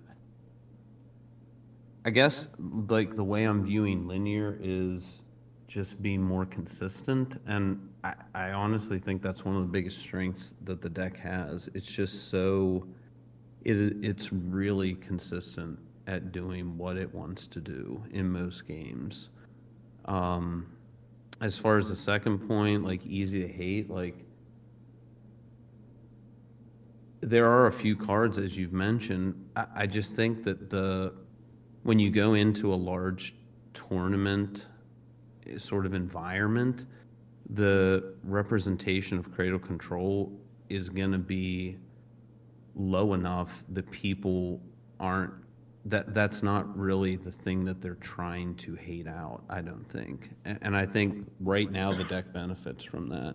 I don't imagine I would imagine it would be very difficult for a deck, especially in paper with like four guys cradles, to ever be like, one of the most popular decks because that card just doesn't have a lot of carryover to other archetypes. Yeah, it's a one of in Maverick, but that's about it, right? Yeah. So I mean, there might be cards to put in to easily hate us out, but I don't see unless that card is going to overlap with some other decks. I don't see people devoting the space to do it, at least to the degree that it would cause a huge problem for us. Yeah, you also bring up a good point too, because I think, especially in paper play, actually, I think this is true online as well, but for one reason or another, I think part of it is the cost of Guy's Cradle. I think another reason is, for some reason, I think more than any other deck, maybe because it doesn't play Brainstorm, maybe because it doesn't play Ancient Tomb, I think we are very, underrepresented and slash almost to a point of disrespect, right? Like it took over a year for MTG Goldfish to even create our own archetype for this deck, even though at that point it had already differentiated pretty significantly from the glimpse list, and it's been I guess it was August, so you're talking about 16 months ago, where essentially the deck differentiated, and it took that long. Only I think this week, MTG Goldfish added our archetype, and I made this. I'll bring it up. I made a spreadsheet. Let me see if I can find it.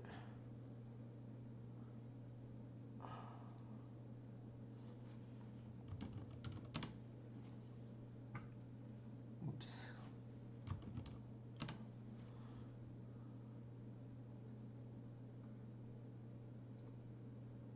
Where I actually put the top eight. Here we go.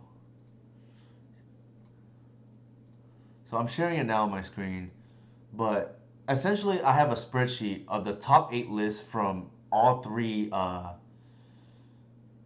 Eternal Weekend events, and we actually are tied for the third most top eights, and we actually have the second most top fours. But so for some reason, we were the only deck to not have its own archetype on MTG Goldfish. So for one reason or another, I think the other one was maybe one of these didn't have it either.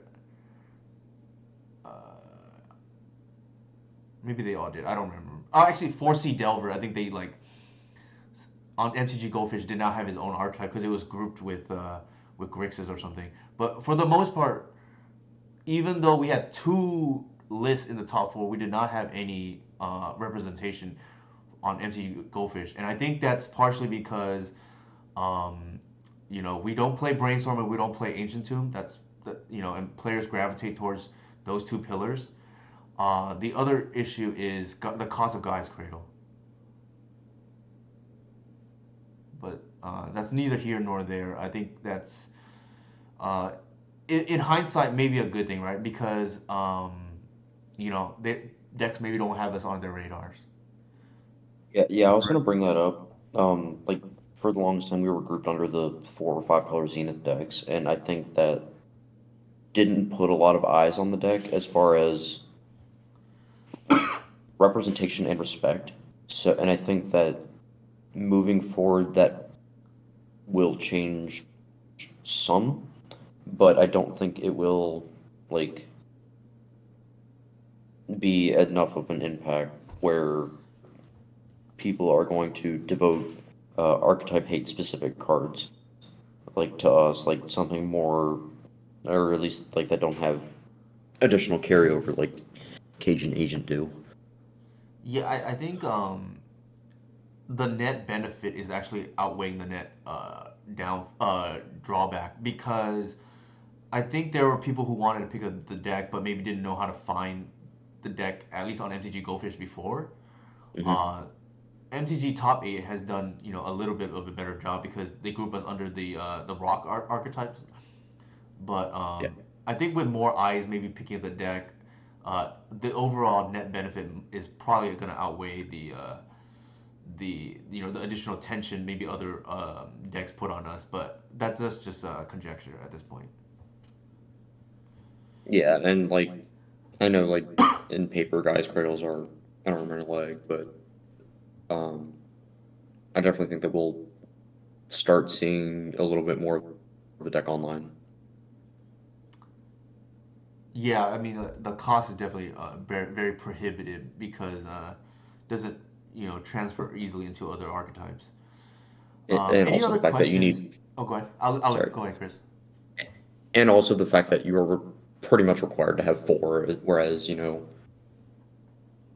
for almost any deck, the most of a single dual land that you'll need is more than likely three. You're right. You can, and sometimes you can even get away with two. Yeah.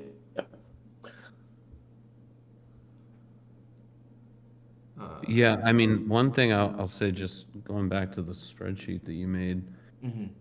is that I mean, like the number of top finishes for Cradle Control versus some of the other decks, it comes like with way less pilots, which I guess would for me like make me think that the deck is even stronger than that representation. Like, you know what I mean? Like, if there were more pilots, I think you would see even more Creative Control results in the top eight. No, I fully agree. I think like our meta share is like very small. It's like 2% or whatever it is right now, or 1%. Like I guess you want to compare, right? Like obviously,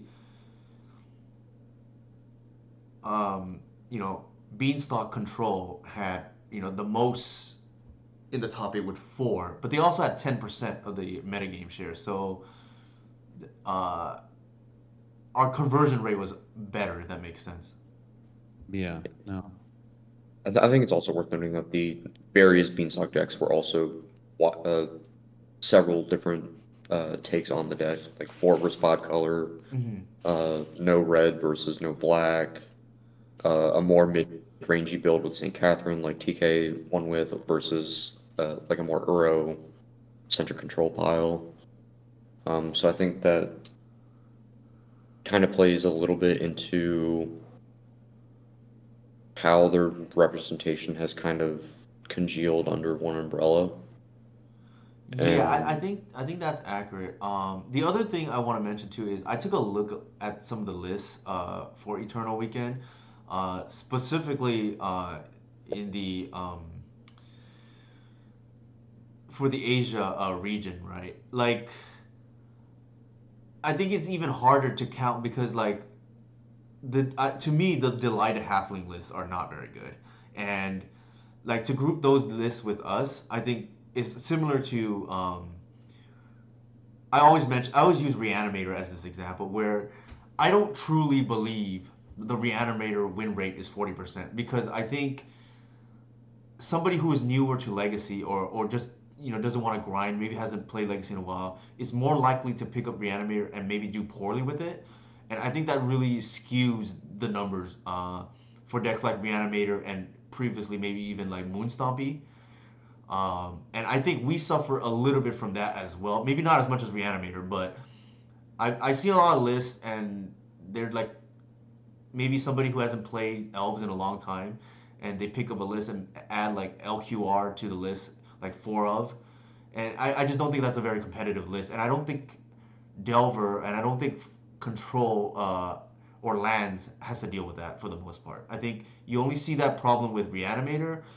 I think Moonstompy. I think some of these other decks that are either easier to pick up or you know um, not cost prohibitive. And in the case of us, we have players who own Guy's Cradle and maybe don't have another deck. And so that's my like 2 cents on that at least. oh, I was gonna say something and I forgot. All right. But yeah, I think. Oh, I remember now. I think also that more akin to that point of not having another deck available is that they probably also don't play Legacy all that much. Mm-hmm. And at least like especially for Eternal Weekend, I had a couple players who just were either vintage specialists and had like someone loaned them Legacy or just had Legacy cards or were just coming back to the format after a few years and had no idea what my Fiend Artisan did because that happened a couple times. Mm-hmm. Um, so I think there's some of that with our pilots as well who probably have a bit of a nostalgia factor for the combo days and are trying to pick up like the latest iteration of the guy's Cradle deck du jour and struggling to make that adjustment to their play patterns. I'm glad you mentioned that 'cause I do think that's accurate. As somebody who I know you said had a hard time going from Nettle Sentinel to Eldritch Reclaimer, besides maybe watching my stream is and maybe the Patreon, is there any one thing you would point at that would help? And then I leave that question is for both of you. I think that struggle is alleviated a little bit by the fact that we're not also a glimpse list anymore. Mm-hmm. Um, and it makes, having wanting to go or get that dopamine factor of glimpsing off. Um, we just don't have that option anymore, which, to some may seem unfortunate, but to others it is a benefit. I know, at least at the tail end of my Nettle days, like just Nettle Sentinel the card and having Glimpse of Nature's just stuck in my hand forever, like really kind of turned me off of it. So I just was probably able to let that nostalgia factor go a little bit easier. Mm-hmm. As far as the one thing that might like make it make things easier, I don't know if like other people have experience in Modern with things like the old Kiki Cord deck or nowadays Yawgmoth Mm-hmm. or like Amulet Titan, for example, as far as the combo element goes. I think like if you have experience and a adequate grasp of how things like Yogg and Titan work, you will have an easier time with this deck. But I also think, as you mentioned, not thinking this deck as a Maverick deck and more of like a Cloudpost deck was probably gonna be the biggest benefit. Anything you want to add, Chris? Yeah, I mean, I agree with what David was saying. I would just say, and I think I said this earlier, but I mean, the biggest thing for me would just be to be a part of the community. I think I think like probably the biggest strength this deck has over any other deck, and I think I said this in my write up was, when I was like selecting or picking a deck, 3 years ago or almost 4 years ago, I guess, to focus on. That's honestly the biggest reason that I picked this deck. Like I jumped around to a couple different decks, and nothing against the people playing those decks, but the community just wasn't. It wasn't the same. As far as like having a person who's promoting and driving things, and then having other, quality pilots who are very generous with their time and feedback. Like getting into that community would be the biggest thing I think you could do. I had a question for David then too, if it's okay. Sure. Um, and this would just be like when I started, I live in like the middle of nowhere in Pennsylvania, so there's like no legacy community near me for like maybe an hour and a half or so. Like I have to drive to play Paper Legacy. So I did a lot of MTGO in the beginning, and I guess it was really difficult to make that transition from MTGO to Paper Legacy. And that's something I really focused a lot on in 2023. I would just, I guess, say, you know, what helps you to be successful in like Paper Legacy, because that's like primarily what you do versus playing online. Um, I think having having like a community that you can become immersed in, like a local community you can become immersed in and discuss with other specialists of various archetypes and kind of like building a little testing, like a local testing group, uh, really helped. I mean, I have both the local scene as well as the people at the Legacy Pit who, I mean, those circles basically overlap at this point, but I think that has been the biggest boon as far as like answering any or overcoming any difficulties I might have, or trying to understand um, card choices or play patterns from the other end, and also at the same time, just taking on the other perspective, like swapping decks and trying to play the other side of the matchup has also been a very big, uh, I guess, tool in my arsenal to utilize. Um, I know, like, I was struggling with the Delver matchup like a few years ago, and then I started playing the actual Delver deck against both our deck and other decks as well, and trying to understand the play patterns and decisions from that side has helped me evaluate how I should approach the matchups. Yeah, I highly recommend for anybody ever struggling with a matchup or and just in general, I think it's good practice to just when you do testing, just to play from both sides. And if you don't have the opportunity to do that for whatever reason, let's just say you don't have a testing partner, I would at minimum recommend thinking about how you would sideboard if you had a given 60 from the other side, because you don't need another deck to do that. You can just pick one out from MTG Top 8 or MTG Goldfish. Um, I think to elaborate on the if you're coming from modern, right? Like actually Daniel, who is a modern elite Yawgmoth player, picked up our deck because it's Golgari, and then he figured it's a creature combo deck. Um, he played Eternal Weekend, and he was satisfied with his overall result. I think he went 5-5-1. And he said that in all but maybe one loss, he realized where he made the mistake. Um, but in hindsight, he felt like his deck was misbuilt because it was built more similar to like a Japanese list with multiple, Gris and multiple Bowmasters.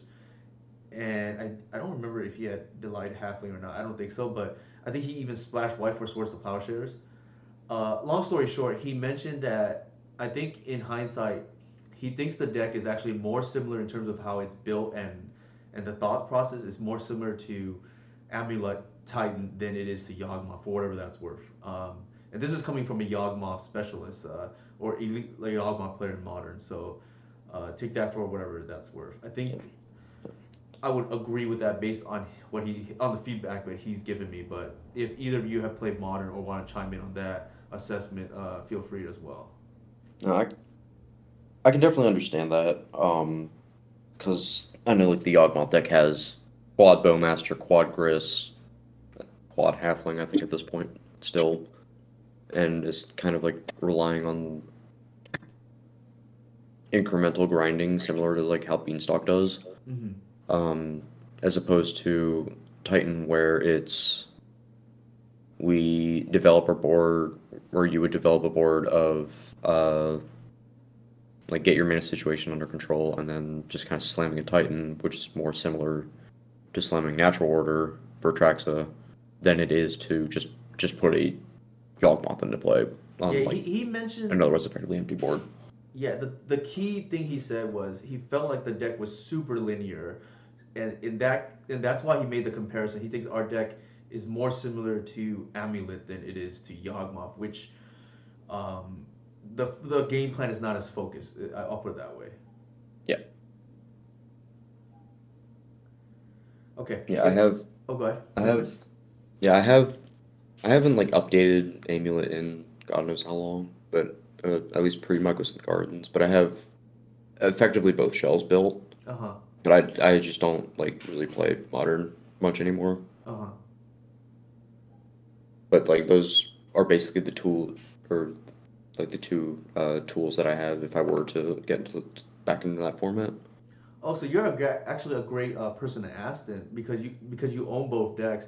I think it sounds like you agree with Daniel's assessment that he, after having more reps with the deck, feels like the deck in terms of gameplay and macro slap putting a tight into play or putting a tracks in play is more similar. I would agree with that. I think that historically it would have been different, but at least since Atraxis printing and how we have kind of flipped the polarity on how effective uh, the two natural order targets are, I think that has changed. I think uh, back when we were still playing Progenitus, it probably played a little bit more like Yawgmoth. Mhm.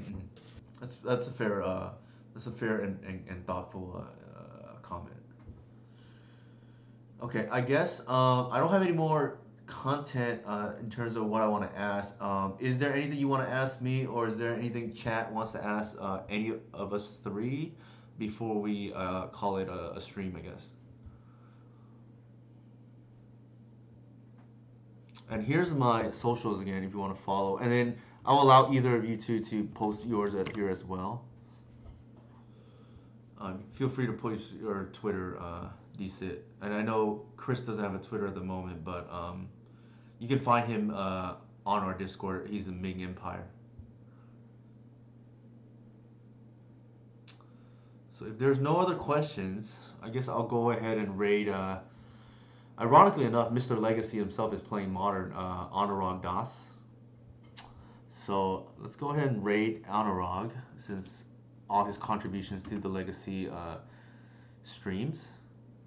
And then thank you both Kris and DSitt for coming on tonight. I'm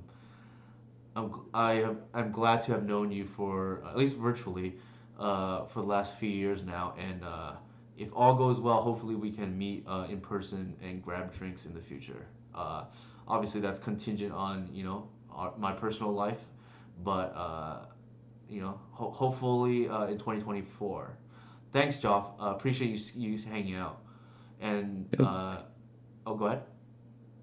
I was just gonna throw out a quick plug. You can find me on the Legacy Pit streams tomorrow starting at 4 p.m. Eastern. We do paper legacy streams every Thursday and Saturday. Also, obviously, you can feel free to at me on Newton's Discord. My DMs are also open on there as well as Twitter as well. Okay. Sounds good. Yeah. Legacy Pit. Go ahead. Oh, I just wanted to thank you for the opportunity to come on.